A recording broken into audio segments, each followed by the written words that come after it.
Baik, apabila Allah Subhanahu wa ta'ala tidak kunjung mengabulkan permohonannya dan doanya, masih belum kesampaian lagi.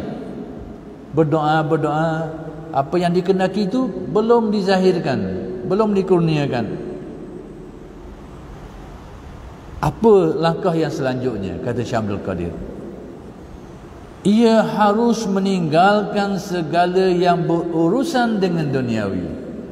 Ini step hak akhir sekali, hak ujung. Tapi tidak semua orang yang mampu dan boleh melakukan ini. Galiknya hak siapa tadi, sekat tadi, iaitu minta dengan Allah Ta'ala, bila belum dizahirkan Allah, serah kepadanya, mengharapkan kepadanya. Galiknya kita sampai situ je.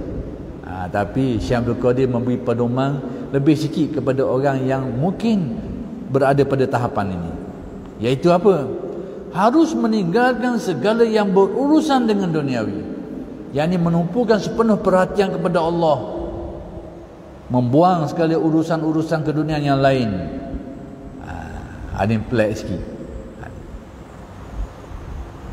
Kemudian ia mencurahkan segala-galanya untuk kepentingan rohaninya. Dia tumpukan sepenuh perhatian kepada ibadah kepada Allah. Ini yang jarang mampu dibuat oleh kita ni. Tapi sampai tahap tadi okey dah. Ini bagi orang yang khusus sikit. Dia tinggal urusan lain, kesibukan lain, dia hanya fokus tumpukan sepenuh perhatian dan masanya kepada ibadahnya. Inilah yang dikatakan sebagai tajrid dalam yang saya sebutkan tadi itu. Zahir dan batinnya tertumpu sepenuhnya kepada Allah. Dan ghalibnya orang yang berada pada tahapan ini diperkenankan Allah.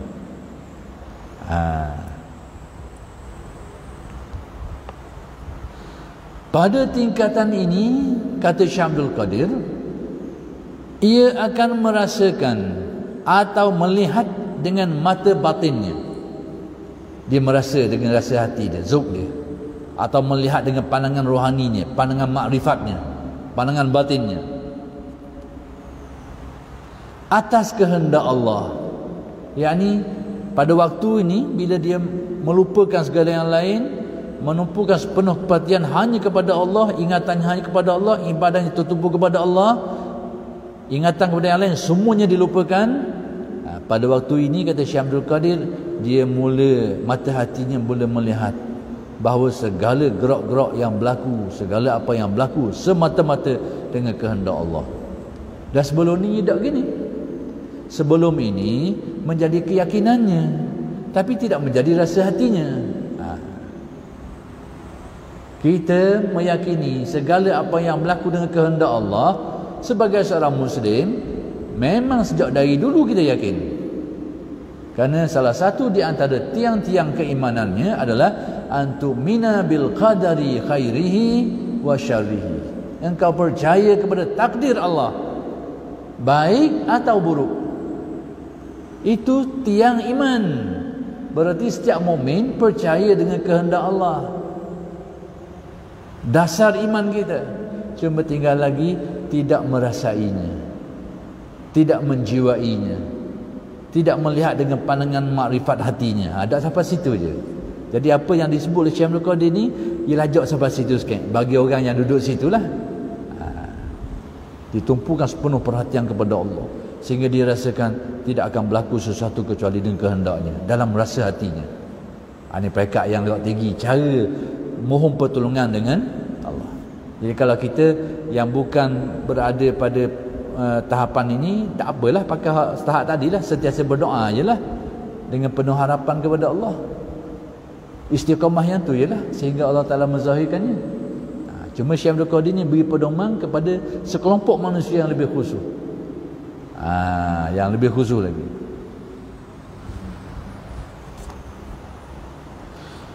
Dan sampailah ia kepada keesaannya dan kekuasaannya, sehingga hatinya benar-benar merasakan tak ada daya upaya lain lagi dah melainkan dengan Allah semata-mata. Dalam istilah ahli tasawuf, orang ni benda tahapan ni orang panggil fana fil af'al. Dia rasa tak ada daya upaya sama sekali dah, Allah semata-mata. Bukan saja keyakinan, tapi rasa hatinya. Pandangan batin, pandangan makrifatnya melihat hakikat sebenar bahawa tidak ada daya dan upaya melainkan Allah semata-mata. Ini cara minta pertolongan Allah pada tahapan yang agak khusus lah. Baik, pada tahap ini ia akan menduduki hakul yakin. Pada tahap tadi tu dipanggil orang yang berada mencapai darjah tadi tu, dalam hati dia rasa tak ada daya upaya langsung dah melainkan Allah semata-mata. Bukan saja dalam keyakinan dia, tapi dalam rasa hati dia tu, dalam lubuk hatinya hanya melihat bahawa apa yang berlaku ni semata-mata kehendak dia berlaku. Sebab-sebab lain sudah tidak ada lagi, sudah terbuang dari pandangan hati dia. Yang ini orang panggil hakul yakin. Jadi dalam istilah tasawuf ada nama-nama lain, fana fil af'al. Yang ni orang yang merasakan sudah tidak ada sebab-sebab lain lagi dah, tak ada daya upaya lain lagi dah, melainkan Allah semata-mata. Jadi pengalaman ini samalah dengan apa yang saya sebut dengan orang hak tergelam dalam lubuk tadi tu. Orang hak tergelam dalam lubuk tadi tu, dia rasa tak ada daya upaya lagi dah. Dia diri pun dia tak nak tolong diri dia, orang lain apatah lagi, tak ada orang. Hanya Allah saja. Bukan saja dalam keyakinan, memang itulah yang dihayatinya, itulah yang dirasainya masa tu. Dikala itulah datang pertolongan Allah. Ini rahsia, ini senjata orang mukmin. Orang tok-tok dekor dulu dipanggil ni ibu gayung. Ingat. Tok-tok dekor dulu dipanggil ibu gayung. Kalau orang ngaji bawah dekor lah, ni orang panggil ibu gayung. Dinamakan hakul yakin. Tok-tok dekor kita dulu tu, ia bukan ngaji ilmu silat saja je, mereka juga ahli makrifat. Tapi tok-tok dekor kita hari ni kaki bahan orang. Kaki kata orang tu masalahnya. Tok-tok dekor kita dulu mereka arif. Sebahagian daripada awliya, sebahagian daripada guru-guru kita ni, ulama-ulama besar dulu, mereka memang pendekor. Mereka pendekor. Dan masa yang sama mereka juga adalah merupakan ahli makrifat.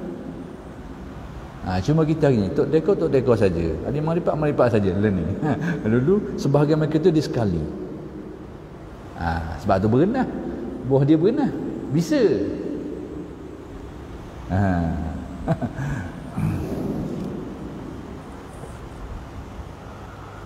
Jadi ini dinamakan hakul yakin, atau istilah lain al-fana fil af'al. Tak apalah, ni bahagian tinggi sikit, tak apalah. Tapi kitab Futuhul Ghaib ini daripada bawah ke atas, mana-mana yang sampai tahap bawah, dia ambil bahagian bawah. Mana yang mampu pergi tahap atas, untuk bahagian dia pula. Jadi hak taraf fardu ain pun ada sini, hak taraf bukan fardu ain pun ada. Tengok atas masing-masing lah. Macam pasar lah, ikan merah pun ada, ikan layang pun ada. Mana-mana kapal tak cukup, beli ikan layang lepas makan. Mana-mana pitih banyak sekali, dia bahan ikan merah pula. Tapi pasar tu dah adanya, ada belaka. Orang tak jual pasar ikan merah saja, ataupun ikan layang saja. Dia campur. Kitab pun sama, ada bahagian fardu ain, dalam tu juga ada bahagian fardu kifayah. Masing-masing ambil lah qada masing-masing. Itu nak kabarnya begitu. Mungkin saya kata ni, mungkin ada orang kata kita ni bukan fardu ain tinggi sangat. Bahagian fardu ain berlambak dalam. Hak tadi awal-awal tadi yang disebut tadi tu, itu pedoman untuk orang taraf fardu ain. Cuma ujung-ujung tu, itu untuk yang khusus sikit.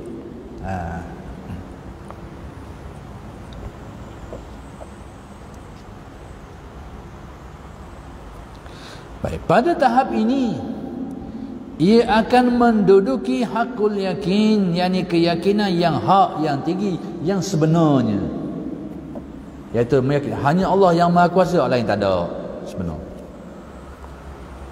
Manusia berada pada darjah ni, ghalibnya datang pertolongan Allah. Baik, nak bagi contoh saya. Contoh ni,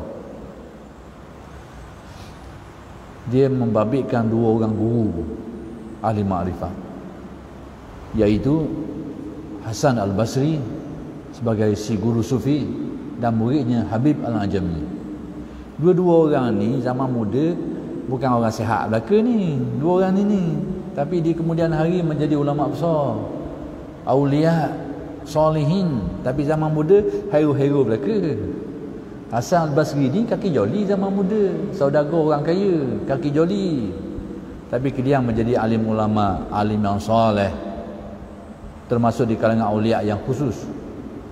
Murid dia pula Habib Al-Ajami ni, zaman mudanya itu litah darat. Kita hari ni halung lah, halung. We pinjam duit, suruh bayar berganda. Pergi tutup, pergi cari. Kita sampai ke rumah. Pergi minta hutang, tengok tak mampu nak bayar hutang. Tanya, benda ada dapur. Hak dapur pun nak juga, biarlah. Dapur pun dapur lah. Nak juga, biar imbuh pergi minta, pergi kutip hutang. Tapi hikmah Allah Ta'ala kita tak tahu. Hidayah Allah Ta'ala ni kita tak nak jangka. Dengan peristiwa yang dilalu tu, kadang-kadang celah-celah tu dia dapat hidayah. Yang menjadikan Habib Al-Ajami ni dapat hidayah pada waktu dia nak minta hutang, nak khabar hidayah yang tidak dijangka. Tapi benda ni tak dijangka, jangan ikut cara dia tu, sebab tidak dijangka. Kita ni kena cari hidayah yang dijangka lah. Dia mengaji, dia belajar, dia beramal, itu hidayah hak jangka. Ni hidayah hak tidak dijangka ni, kita pun tak tahu siapa dia boleh dan bila boleh. Habib Al-Ajami ni pada waktu dia nak minta hutang dengan seorang yang berhutang dengan dia yang miskin, tak mampu nak bayar hutang, tak mampu juga. Dia kata, dah apa benda di rumahmu? Dia kata, rumah aku ni ada kepala kambing je nak makan. Kepala kambing ni sebuah makanan murahan lah. Tapi pak kita, kepala kambing ni mahal. Kat sup kepala kambing mahal. Tapi dalam konteks ni, kepala kambing tu tak ada makanan lain dah. Ada bahagian daging-daging tak ada dah, tinggal kepala je. Kata Habib Al-Ajami, tak apalah, kepala mu aku nak juga. Nak kamu dasak. Basak. Nak juga. Jadi si miskin ni berilah kepala kambing. Dan bila dia nak makan, dia cokeh tu keluar darah. Itulah yang menyedarkan dia. Itulah Allah Ta'ala buka hidayah dia dengan dia cokeh di keluar darah. Seolahnya perbuatanmu selama ni duk isap darah orang. Dia sedar.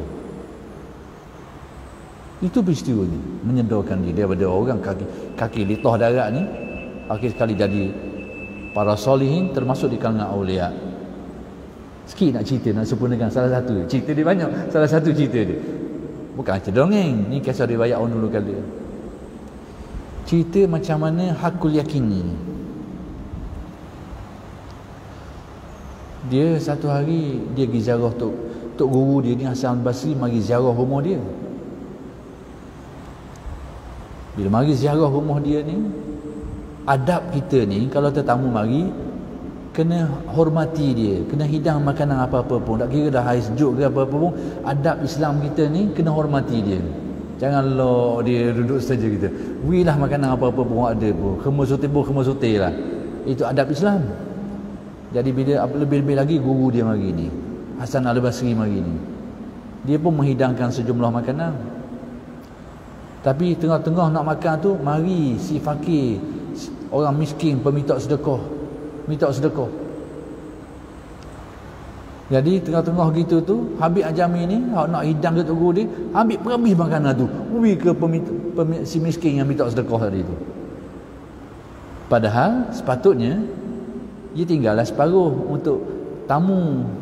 Itu tuntutan syariat. Dia ambil separuh lagi kepada fakir miskin, itu juga sebahagian tuntutan syariat. Ni dok yang ambil perhabis we.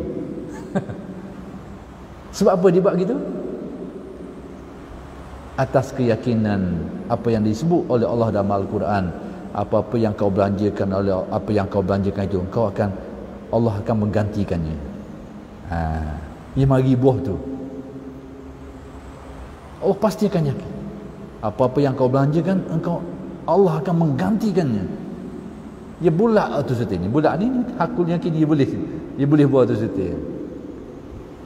Tak lama lepas tu, entah macam mana ditakdirkan Allah, mari seseorang yang tidak dikenali menghadiahkan sedulang makanan yang lazat-lazat. Lalu dia kata, aku kata dah, marilah sedulang makanan. Beri sikit tadi, sekarang sudah diberi ganti, berganda-ganda lagi. Itu maksudnya hakul yakin. Jadi hakul yakin ini bukan saja kefahaman, bukan saja keyakinan, tapi bila dia menjadi cita rasa hatinya. Setengah orang dalam keadaan tertentu dia boleh rasa, setengah orang lebih daripada itu lagi. Cuma kita nak tahu rahsia ni mana. Nak beritahu bila Syekh Abdul Qadir kata, bila dah hilang sedaya upaya, minta pun tak jadi apa-apa, akhir-kali jalan sini, jalan balik kepada hakul, sehingga kau benar-benar merasakan sudah tidak ada daya dan upaya lagi melainkan Allah. Ghalibnya dalam keadaan itulah kau akan ditolong oleh Allah. Itu saya kata, ini kalau Tok Deko dipanggil Ibu Ayun. Tapi kalau sudah masuk waktu isyak, kita berhenti setakat ini dulu.